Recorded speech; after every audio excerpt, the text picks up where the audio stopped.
Glória! Quero chamar aqui no altar nosso querido amigo e pastor Christian Zunino. Pastor Christian é outro amigo que Deus nos deu, me deu, mesmo antes da minha conversão. Ele já me conhecia, o pastor Christian, quando eu era do mundo, lembra, né, pastor? Nós até fizemos negócio naquela época. O senhor me vendeu um colchão, né? Então é uma alegria hoje receber o senhor aqui no ministério que Deus colocou em nossas mãos. É uma alegria receber do senhor uma palavra. É uma alegria estar com o senhor aqui. É uma honra estar no altar aqui com o senhor. Como é que pode, né? A gente não imagina as coisas de Deus. Ele nos coloca em cada lugar que nos alegra. E um homem de Deus desse, pregador da palavra, conhecido na cidade, hoje eu estou aqui do lado dele, eu e ele fazendo culto juntos. Deus é bom o tempo todo. Pastor, não precisa apresentar o senhor. Deixa Deus usar. Aleluia, glórias a Deus. Alguém pode dar uma salva de palmas para Jesus?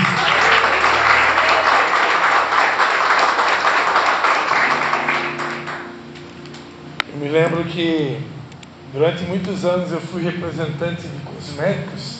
Eu vendia produtos de salão de beleza e eu ia sempre lá na casa da Tati, né? E eu vi ele passava pela gente assim de cabeça baixa, assim. Eu acho que ele não tinha tido nenhum encontro com Jesus, né? O pastor Luiz Fernando. E hoje poder ver ele aqui, né? Com todo esse entusiasmo, com toda essa empolgação e presença de Deus, né? Isso nos alegra o coração.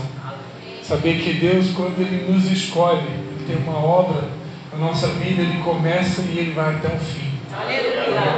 E há pregadores que dizem, né, que quem é escolhido não tem escolha, né? E certamente que o Luiz Fernando é um desses escolhidos, né? Assim como cada um de vocês que estão sentados aí nesses bancos. É uma alegria, né, poder estar aqui com vocês. O pastor já vinha anunciando, vou te convidar, né? E tinha um irmão que frequentava aqui, o Disney, né? Todo mundo lembrava do Disney? O Disney era muito amigo nosso e ele nos convidou para estar aqui e a gente esteve aqui ano passado, só que na ocasião o pastor não estava, né? E hoje é uma alegria, né? O pastor está aqui, a pastora também está sentada no cantinho, né? E a honra é minha, né?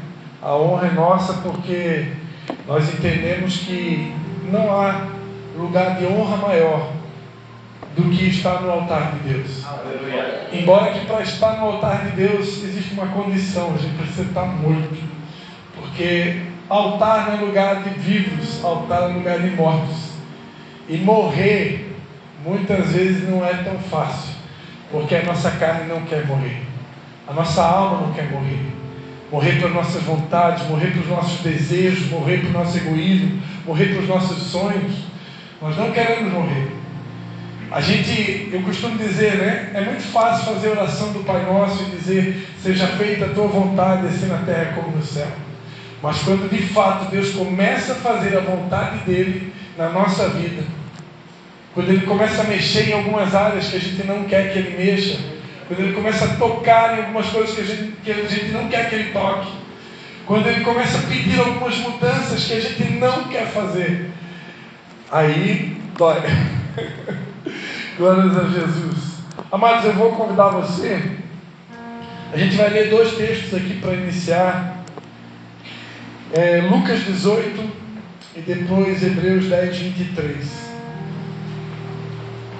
Lucas 18. Uma história muito conhecida. Uma parábola bem conhecida que eu quero usar como introdução. Lucas 18, do 1 ao 8, diz assim a palavra de Deus.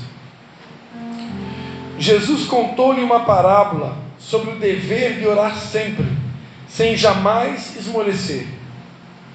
Havia numa cidade certo juiz que não temia a Deus e nem respeitava o homem. Havia também naquela mesma cidade certa viúva que ia ter com ele dizendo: faze-me justiça contra o meu adversário.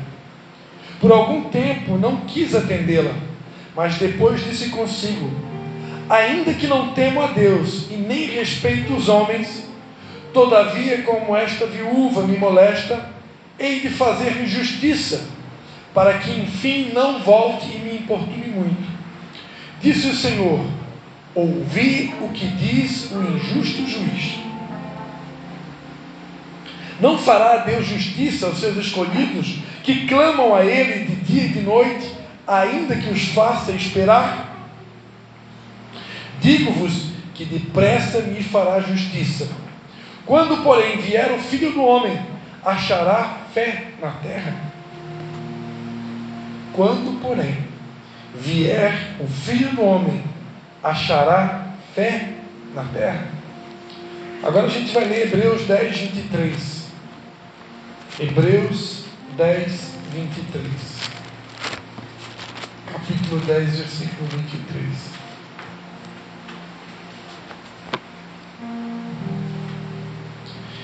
Que diz assim a palavra de Deus: guardemos firme a confissão da nossa esperança, pois fiel é aquele que fez a promessa.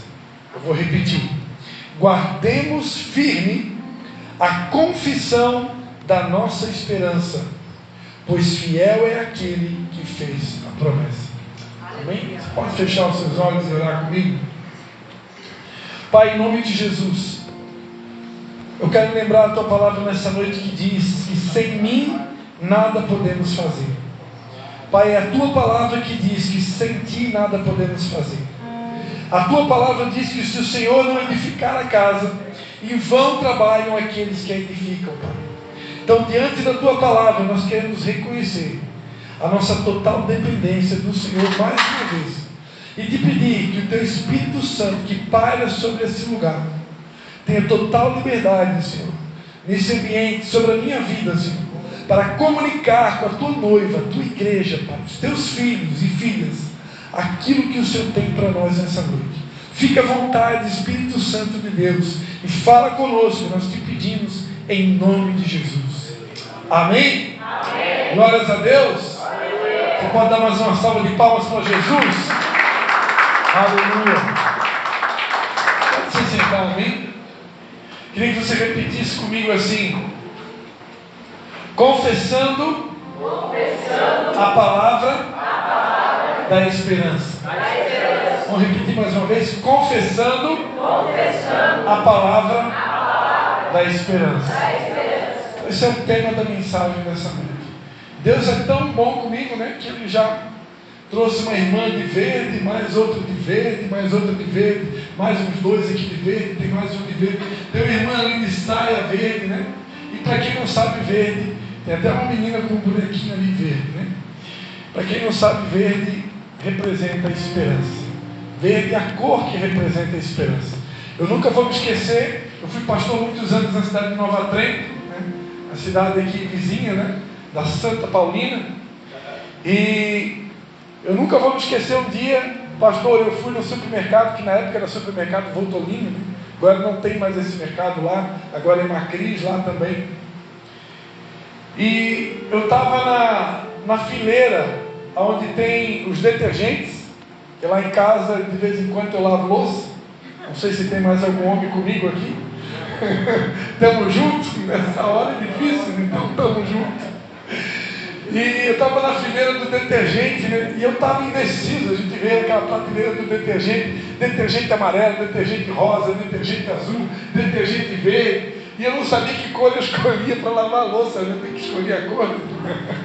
E de repente chegou uma senhorinha, né? Que era a mãe do dono do mercado, uma senhorinha, devia ter lá os seus 80 anos de idade. Ela pegou, passou na minha frente e disse: moço, deixa de ser indeciso, vai direto no verde. Porque todas as vezes que eu estou lavando a minha louça, eu lavo sempre a louça com detergente verde, para não esquecer que eu não posso perder a minha esperança. Amém. Aleluia! O autor aos Hebreus, ele vai dizer: guardemos firme a confissão da nossa esperança, pois fiel é aquele que fez a promessa. Se tem uma coisa, amados, que Satanás não desiste. Ele trabalha 24 horas por dia para roubar a tua fé, para roubar a tua esperança. Porque Satanás, ele sabe muito bem que a alegria do Senhor é a nossa força. E ele não mede esforços, ele trabalha de forma violenta. Desde a hora que você acorda até a hora que você vai dormir, para tentar roubar a tua fé, para roubar a tua esperança, para tentar roubar a tua alegria, porque ele sabe que nós somos presa fácil se nós perdemos a nossa alegria. Se nós pararmos de confessar a razão da esperança que é em nós. Uma coisa que eu sempre bati na tecla como pastor: os obreiros, pastor Luiz Fernando, eles gostam que a gente avisa eles com um mês de antecedência, de preferência, né, o dia que eles vão ser usados. Usado para dar uma palavra de abertura, usado para pregar, usado para cantar. Então eles querem que avise com antecedência. Mas a Bíblia diz em 1 Pedro, capítulo 3, versículo 15: estais sempre preparados para responder com mansidão e temor a todo aquele que vos pedir a razão da esperança que há em vós. Aleluia! Eu preciso estar sempre preparado para trazer uma mensagem de esperança. Amados, nós não somos chamados de crentes por acaso. Crente é quem crê. Ao bem da verdade, até o diabo crê e estremece, diz a palavra de Deus. Mas se nós somos chamados lá fora de crente, ó, lá vai os crentes. Se nós somos os crentes, nós precisamos carregar uma mensagem de fé. Eu não posso vacilar. Eu preciso sempre ter uma palavra de esperança nos meus lábios.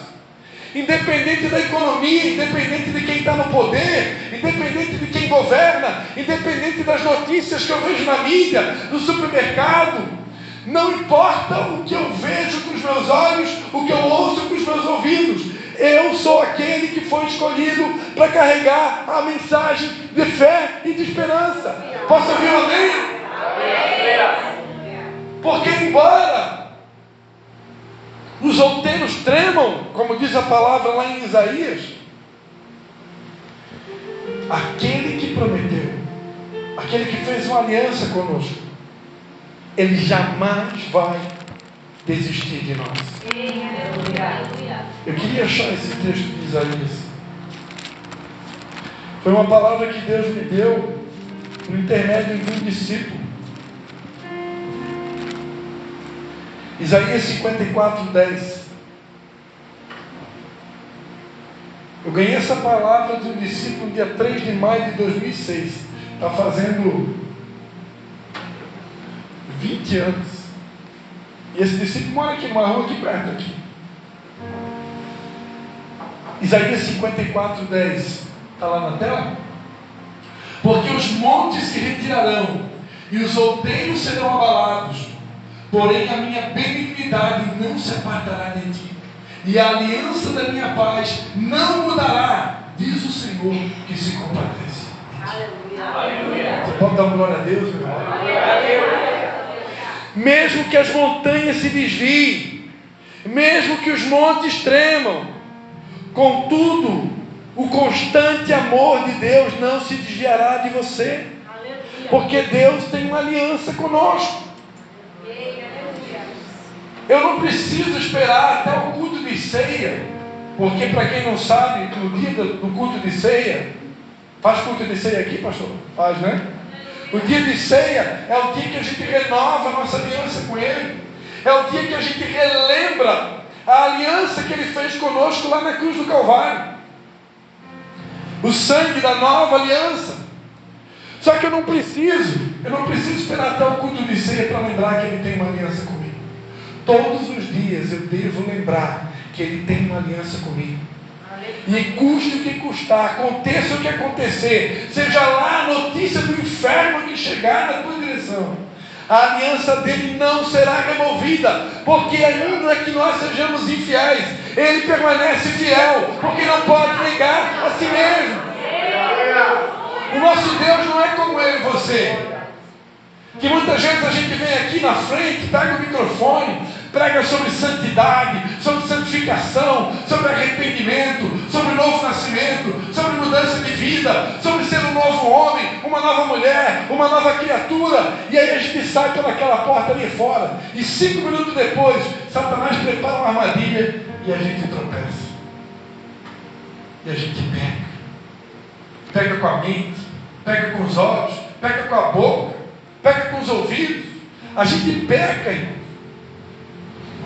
Por quê? Porque nós somos fracos. A palavra de Deus diz no Salmo que o Senhor lembra que a nossa estrutura é feita de pó. Como um pai se compadece do filho, ele se compadece de nós, porque ele lembra que a nossa estrutura é feita de pó. Você já leu isso na Bíblia? Salmo 103. Então nós somos pó. Por mais que a gente queira ser santo, por mais que a gente queira fazer o que é certo, o apóstolo Paulo dizia: o bem que eu quero fazer eu não faço, e o mal que eu não quero, esse eu faço. Como que pode? Nós que somos crentes fazer o mal, como pode isso? Eu explico. Porque dentro de nós existe uma natureza espiritual, mas também existe uma natureza carnal. E a palavra de Deus diz em Romanos capítulo 8, que a carne luta contra o espírito. Tem alguém aqui que participa dessa luta aqui, no teu dia a dia? Será que é eu sozinho que participo dessa luta? Todo dia é uma luta entre a carne e o espírito. Entender que a carne fala mais forte e ela vence o espírito. Aí você vai lá, jejua, ora, lê a Bíblia, vem num culto pentecostal com o pastor Luiz Fernando, com o pastor Tati. Aí você se enche do Espírito Santo. Cala a boca aí, carne. Hoje quem está mandando aqui é o Espírito. Eita glória! Fica quietinha aí, carne. Alma, por que estás triste, alma? Por que estás abatida, minha alma?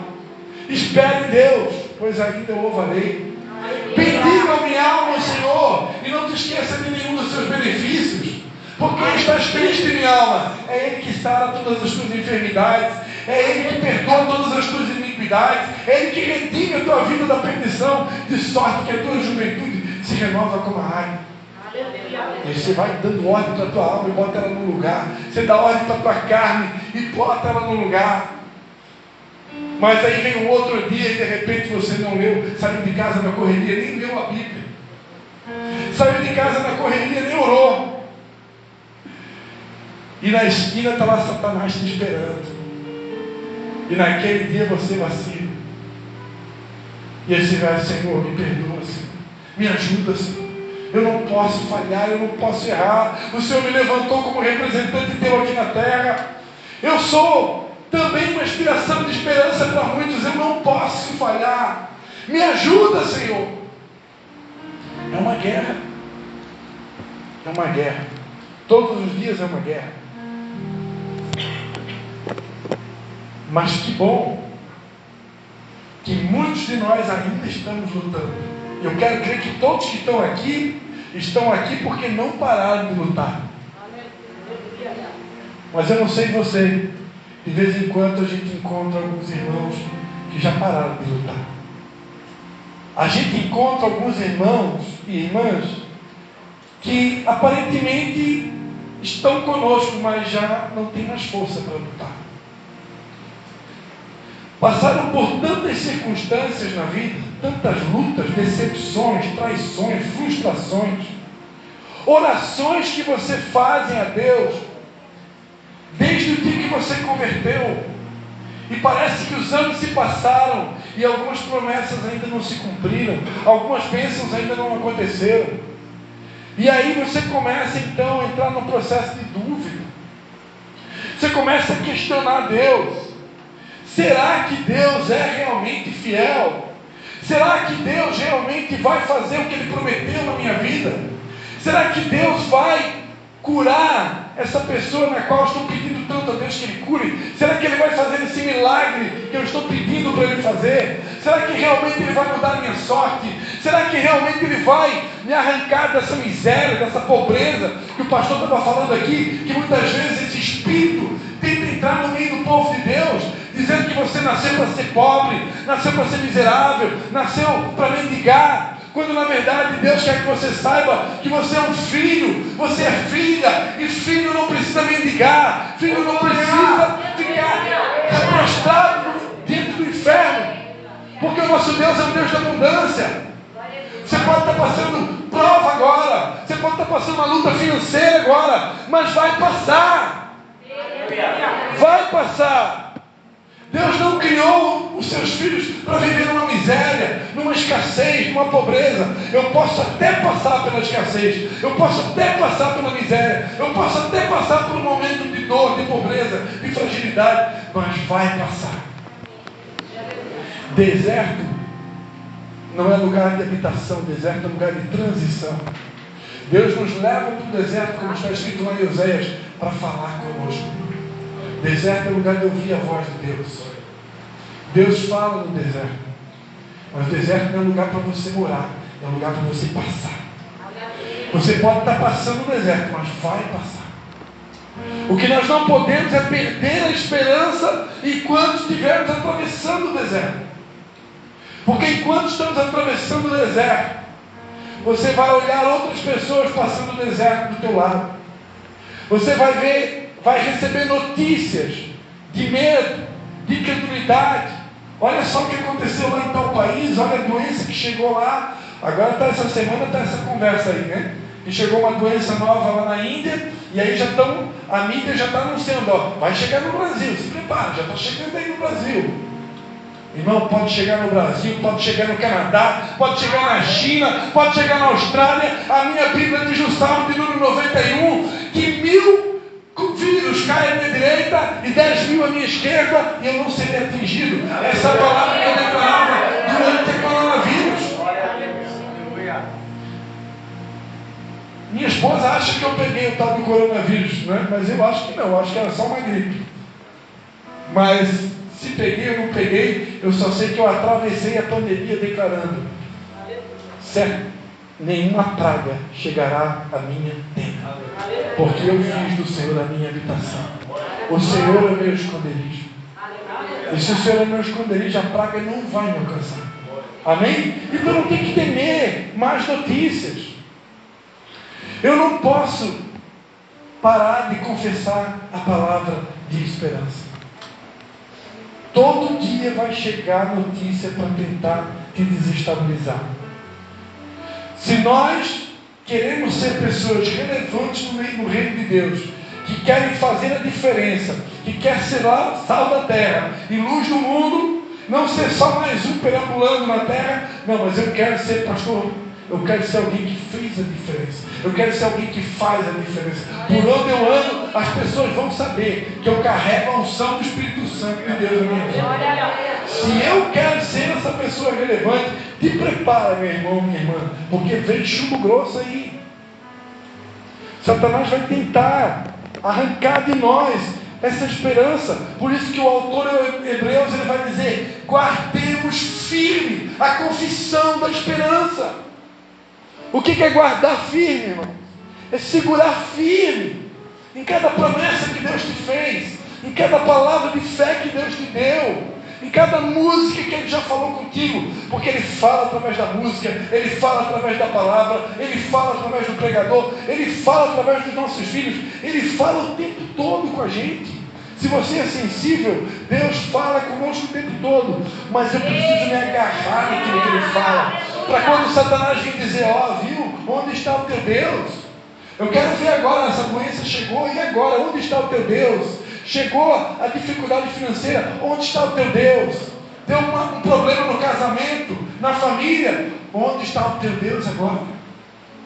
Quando Satanás vir declarar no teu ouvido onde está o teu Deus, você precisa estar com a palavra da esperança firme, para dizer para Satanás: cala a boca, Satanás, porque mesmo que as montanhas se desviem, mesmo que os outeiros tremam, o meu Deus tem uma aliança comigo, e Ele não vai desistir de mim, enquanto eu não ver todas as suas promessas se cumprir na minha vida. Aleluia! Você pode dar um glória a Deus de crente aí? Aleluia! A palavra de Deus diz em Provérbios 13, 12. Provérbios capítulo 13, verso 12. que a esperança adiada faz adoecer o coração. A esperança adiada faz adoecer o coração. Quando a gente espera muito tempo,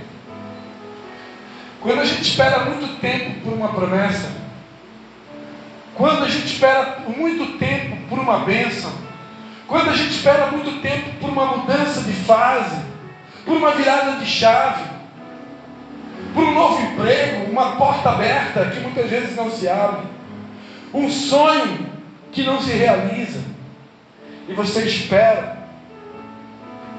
Talvez tenha mulheres aqui que não tiveram a dádiva ainda de ser mãe. Coisa terrível para uma mulher quando ela não pode ser mãe e ela quer muito ser mãe. Aí Satanás vem e começa a bombardear: você é uma amaldiçoada, você não vai poder ser mãe. As outras podem, mas você não. Então, quando as promessas parecem não se cumprir, o coração adoece, nossa alma adoece, porque a esperança adiada desfalece o coração. E Deus muitas vezes nos leva num nível de você chegar no teu limite. Chegar no teu limite.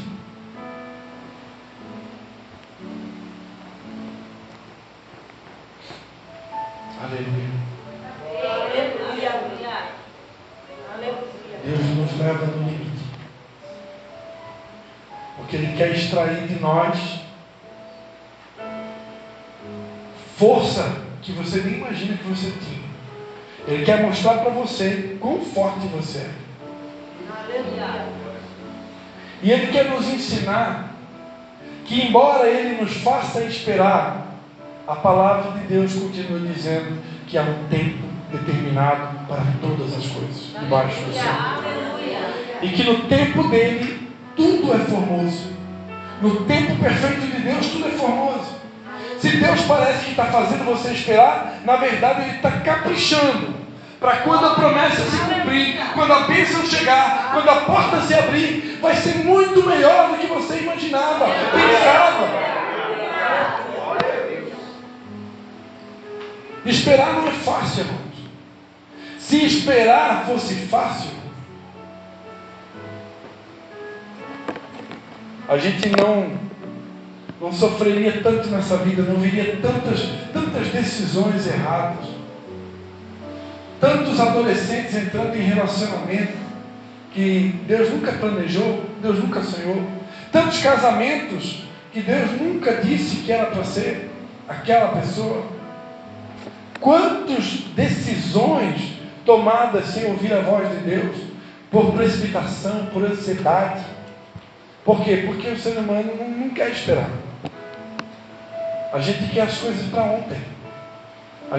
Eu costumo dizer que a gente é a geração do fast food, é a geração do micro-ondas, é a geração do online, tudo é rápido. Eu clico num botão aqui, minha mensagem no WhatsApp chegou lá no Japão. Só que Deus não trabalha fast food. Deus trabalha artesanalmente. Quando Ele foi fazer o homem, Ele não fez assim, num passe de mágica. Ele pegou um pedaço de argila e Ele começou a trabalhar. E Ele foi trabalhando, dando forma àquele barro, porque Ele é o oleiro e nós somos o vaso. E Ele foi formando aquele homem, até que por fim Ele soprou, o seu espírito. E aquele boneco de barro se tornou um ser vivente. Deus é um Deus que trabalha com processos. Quando Ele levou Ezequiel dentro de um cemitério, Ele pergunta para Ezequiel: Ezequiel, por acaso tem esperança nesse cemitério? Por acaso eu poderia fazer desse cemitério alguma coisa relevante? Ezequiel, em primeiro momento, ele disse: Senhor, Tu sabes. Tu sabes, Senhor. Então Deus disse para ele: profetiza. Profetiza sobre o vale de ossos secos e diga: ossos secos, se levantem. Aleluia. No primeiro momento, não se levantou um exército. Os ossos começaram a correr, cada osso por seu osso. E Deus manda ele profetizar a segunda vez. E depois vem carne, vem músculos, vem nervos. E Deus manda profetizar de novo. Por que Deus já não fez tudo na primeira profecia, pastor? Porque Deus trabalha com processos. Nós queremos as coisas tudo para ontem, nós queremos tudo rápido. Mas Deus precisa de processos para formar em nós esse homem, essa mulher maduro, capaz de receber a bênção que Ele quer entregar na tua mão. Porque Ele sabe muito bem que se Ele entregar uma promessa na tua mão, se Ele entregar uma bênção muito grande, e nós não estivermos preparados, a gente estraga tudo. A gente bota tudo a perder. Eu já vi pessoas na casa de Deus ser abençoadas por Deus e botar tudo a perder, porque não estava preparado para aquela bênção. Então a pior coisa que pode acontecer na vida de um cristão é receber uma bênção sem estar preparado para ela. Por isso nós precisamos aprender a esperar, mas esperar com confiança. A palavra de Deus diz em Romanos 4,18. Romanos 4,18. Até que horas eu posso ir, pastor? Não combinamos o horário? Meu Deus. Tem tempo ainda? Aqui está errado. Não tem aqui o meu relógio aqui. Amém. Glória a Deus. Tem mais uns minutos aí. Romanos 4,18. A Bíblia diz que Abraão, esperando contra a esperança, tanto o qual em esperança creu contra a esperança, tanto que se tornou pai de muitas nações, conforme o que lhe fora dito, assim será a sua descendência. Próximo. E não enfraqueceu na fé, não atentou para seu próprio corpo já amortecido, pois já era de quase 100 anos, nem tampouco para o amortecimento do ventre de Sara. E não duvidou da promessa de Deus por incredulidade, mas foi fortificado na fé, dando glória a Deus. Quem pode dar glória a Deus aí? Aleluia! Abraão, amados, ele creu contra a esperança. Imagina um senhor de 100 anos de idade, casado com uma mulher estéril. Que esperança um homem de 100 anos, casado com uma mulher estéril, pode ter de que ele seria pai de uma grande nação, como as estrelas do céu e como a areia do mar? Que esperança! Esse homem esperou 25 anos para se realizar uma promessa. Aquela viúva pobre que nós lemos aqui em Lucas 18, ela ficou batendo. E ela não estava batendo na porta de Deus, ela estava batendo na porta de um juiz injusto. E ela ficou batendo. E o juiz, nada. Mas ela ficou batendo. E ela continuou guardando a confissão da esperança. Ela continuou crendo que mesmo que aquele juiz era iníquo, injusto, em algum momento ele ia atender aquela viúva. E por isso ela não desistiu. E por isso ela perseverou. E continuou. Até que aquele juiz injusto atendeu o seu pedido. E aí Jesus ele vai dizer: se um juiz injusto foi capaz de atender o pedido de uma viúva, por causa da sua perseverança, por causa da sua constância, por causa da sua insistência, quanto mais você acha que o nosso Deus seria pior do que aquele juiz? Sendo que Ele é bom e o seu amor dura para sempre? Aleluia. Ouvi o que diz o injusto juiz. Não fará Deus justiça aos seus escolhidos que clamam a Ele de dia e de noite, ainda que os faça esperar?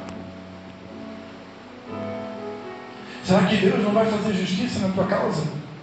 Será que Deus não vai responder a nossa oração? Será que Deus não vai atender a nossa prece? É claro que vai, amados. Mas muitas vezes Ele nos faz esperar. Eu aprendi com a minha esposa é minha mãe na fé. Ela é minha mãe biológica, né? Se eu ter que corrigir isso aqui, senão depois da briga, né? Tem pelo menos umas 3 pessoas que têm uma participação muito grande assim na conversão, né? Uma é minha mãe, outro meu sogro e outro é a minha esposa. E eu aprendi com a minha esposa que Deus ele só tem 3 respostas para a nossa oração. Ou Deus diz sim, ou Ele diz não, ou Ele diz espere. 99,9% das pessoas que estão aqui já estão assim muito preparadas para ouvir o sim, né? Agora quando Deus diz não e quando Deus diz espere, aí complicou. Porque a maioria não é treinado para o não. Com exceção, tem algum representante comercial aqui? Tem alguém que já vendeu algum produto, já vendeu alguma coisa, ou vendeu shampoo e condicionador? Quem trabalha com vendas já está escolado de receber o não, né? Porque todo vendedor deve ter ouvido em algum lugar que você tem que, em média, receber 9 não para poder ganhar um sim, né? Então, o vendedor, geralmente, eu sou vendedor, a gente é treinado no não. Mas mesmo sendo treinado no não, ninguém gosta de ouvir não. E Deus é um Deus que diz não para nós. E nós precisamos aprender a ouvir não. Porque quando Deus diz não, Ele sabe o que está fazendo. E nessa hora, eu preciso confiar em Deus. Quantas pessoas desviadas hoje no caminho do Senhor? Se a gente tivesse uma revelação do céu agora, numérica, e Deus pudesse revelar para nós quantas pessoas hoje estão desviadas porque não souberam lidar com o não de Deus, eu imagino, pastora, que a gente ia se escandalizar. Porque muita gente não aprendeu aquela música, né, do Denino Marçal, né? Não sei se vocês irmãos sabem tocar aquela música, né? Se Deus fizer, Ele é Deus. Se não fizer, Ele é Deus. Se a porta abrir, Ele é Deus. Mas se fechar, continua sendo Deus. Se a doença vier, Ele é Deus. Se curado for, Ele é Deus. Se tudo der certo, Ele é Deus. Mas se não der, continua sendo Deus. Eu adoro pelo que Ele é, não adoro pelo que Ele faz. Haja o que houver, sempre será Deus.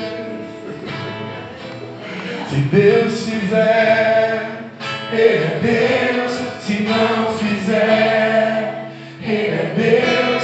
Se a porta abrir, Ele é Deus. Mas se fechar, continua sendo Deus. Se a doença vier, Ele é Deus. Se curado for, Ele é Deus. Se tudo der certo, Ele é Deus. Mas se não der, continua sendo Deus.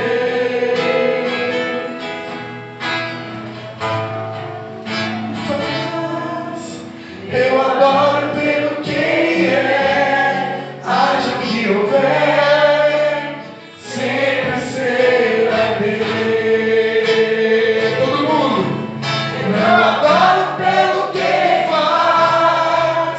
Eu adoro pelo que Ele é. Haja o que houver, sempre será Deus.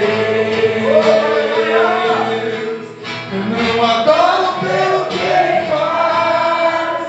Eu adoro pelo que Ele é. Haja o que houver, sempre será Deus.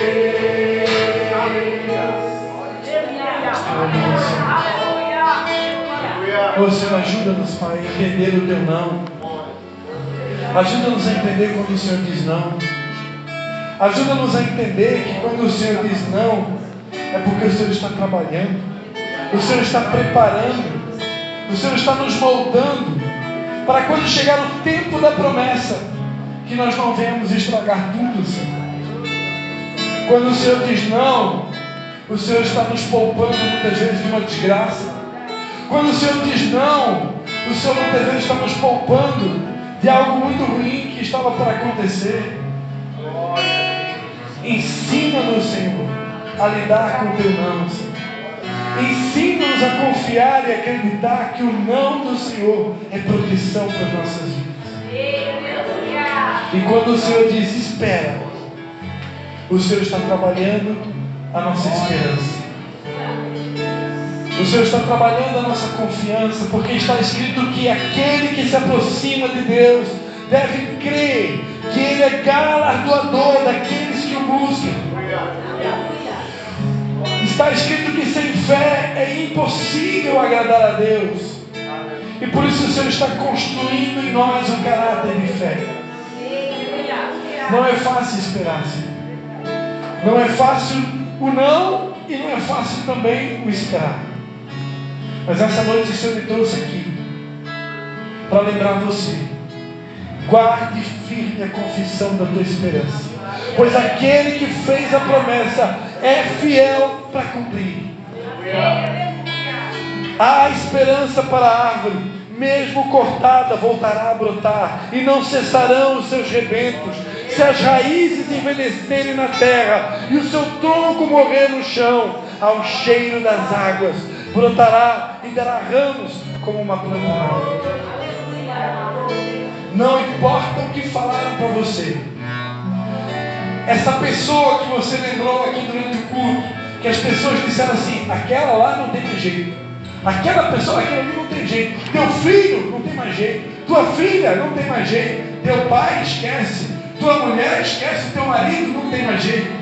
Nessa noite Deus me trouxe aqui para dizer que enquanto o nosso Deus estiver vivo e Ele não morre, tem jeito sim, porque para Ele não é impossível. Ele ainda é o Deus que abre o mar vermelho, Ele ainda é o Deus que ressuscita mortos, Ele é o Deus ainda que cura o enfermo, Ele ainda é o Deus do impossível. Por isso fica firme, não desista, fica firme, não desista. Vai rastejando, mas vai chorando, mas vai. Não desista, porque aquele que fez a promessa é fiel. Você pode dar glória a Deus, você pode aplaudir o Senhor. Aleluia. Deus tem uma promessa na tua vida. Passará os céus e a terra, mas aquilo que Ele prometeu vai se cumprir. Porque Ele não é homem para que minta, nem filho do homem para que se arrependa. Você pode dar mais aplausos ao Senhor, você pode dar mais glória a Deus. Aleluia! A Ele toda a honra, a Ele toda a glória. Eu quero declarar que nem olhos viram, nem ouvidos ouviram, nem jamais penetrou no coração de homem algum as coisas que Deus tem preparado para aqueles que o amam. Fica firme. Pode estar doendo agora. Enxuga tuas lágrimas e marche. Diga ao povo de Israel que marche. Porque clamas a mim, Israel. Porque clamas a mim, Moisés. Diga ao povo que marche. Continue marchando. Porque à frente vai o nosso general, que nunca perdeu uma batalha. E no tempo certo, tudo aquilo que Ele prometeu acerca de mim e de ti se cumprirá. Você pode dar mais um aplauso ao Senhor Jesus? Aleluia! Toda a honra e toda a glória para Ele. Obrigado, pastor.